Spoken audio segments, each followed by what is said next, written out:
성경의 숲을 걷다 오늘은 시편 68편입니다. 오늘 시편 68편은 학자들 사이에서도 해석하기가 어렵고 힘든 시편으로 알려져 있습니다. 구약에서 자주 사용되지 않는 단어들이 여럿 있고 단 한 번 등장하는 히브리어 단어가 무려 15개나 된다고 합니다. 그리고 주제가 매우 다양해서 재구성하는 데 있어서 많은 논란을 제기하고 있기 때문입니다. 그러나 시편이 아무런 의미 없이 배열된 것이 아니라 주제별로 결합되어 있다는 점을 고려하면 앞선 56편부터 67편까지의 주제를 반영하고 있다고 볼 수 있어요.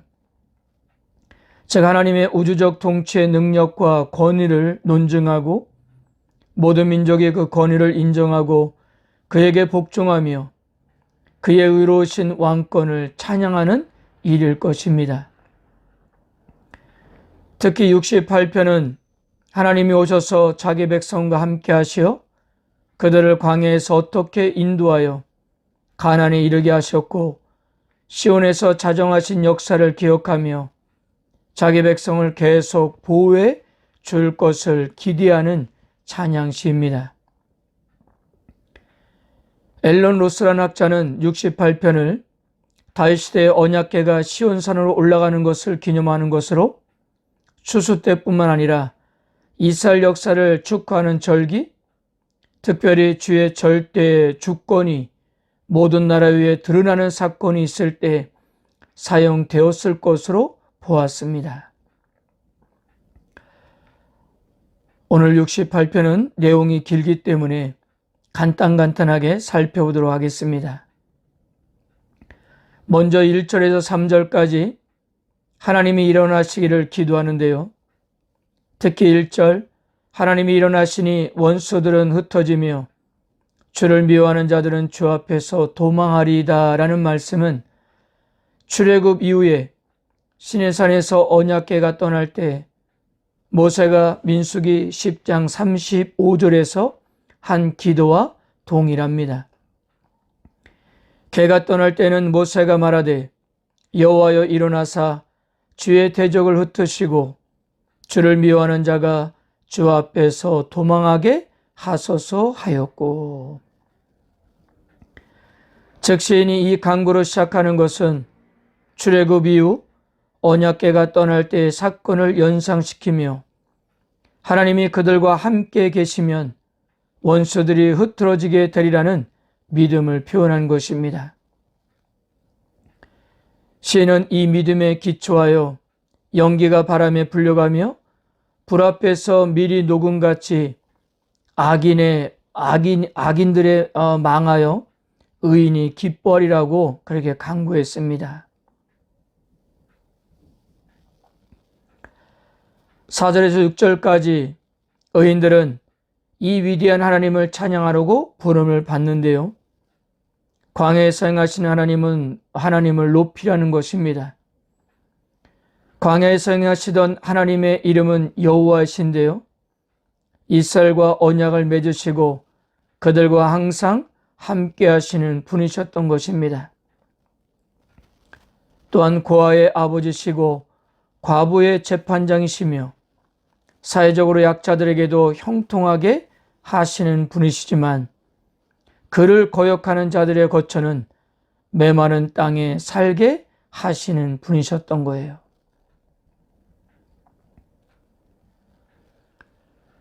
7절에서 10절까지는 성소의 임재에 계시는 하나님이 주의 백성 앞에서 행진하신 사건을 소개합니다.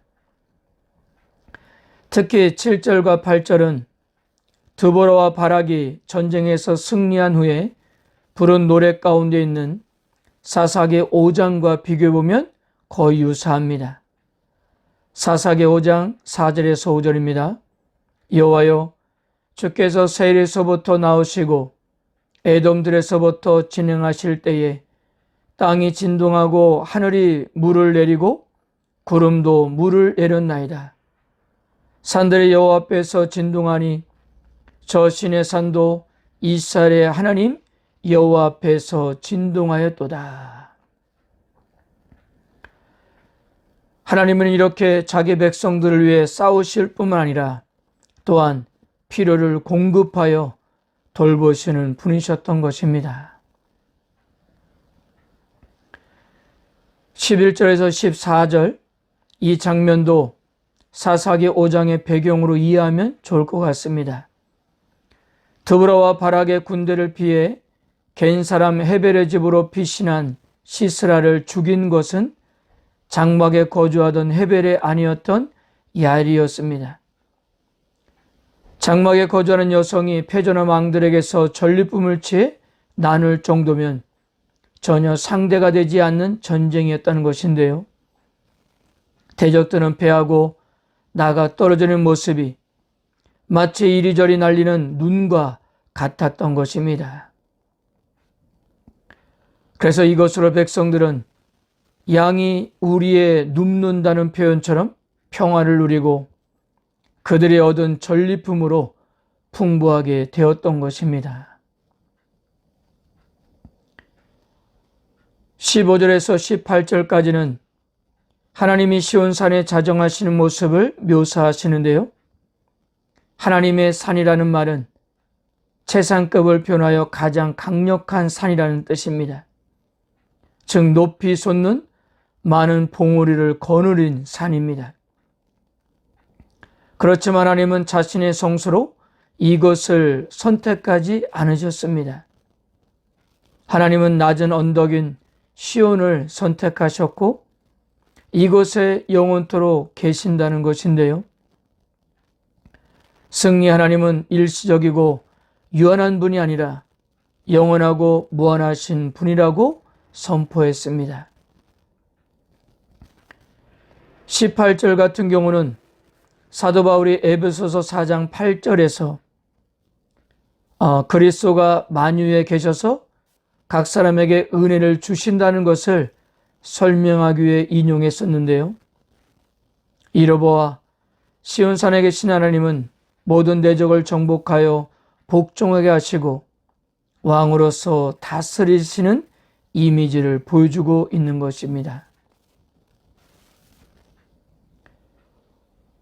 19절에서 23절까지 시온산에서 자정에 계신 하나님은 날마다 자기 백성의 짐을 지는 하나님으로 묘사하는데요.